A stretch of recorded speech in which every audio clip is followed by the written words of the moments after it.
Història de Xixona al balcó. Capítol 35. El joc a l'edat mitja.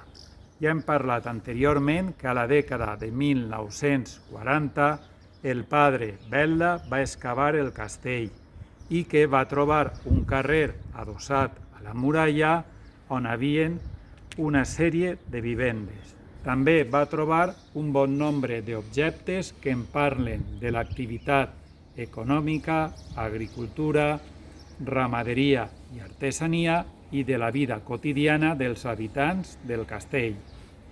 Al castell vivien famílies que tenien xiquets i aquests jugaven normalment a representar els mateixos rols que tenien els seus pares. Hem trobat una sèrie d'objectes de reduït tamany, 11 centímetres d'alt per 5 d'ample, que serveixen per a cuinar i per servir taula.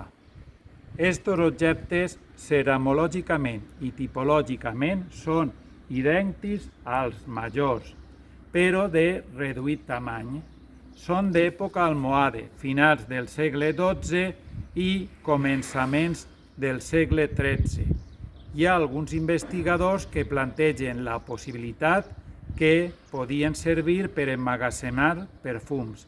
Nosaltres en quedem en la idea de que les xiques de l'edat mitja del castell jugaven a fer i servir el menjar.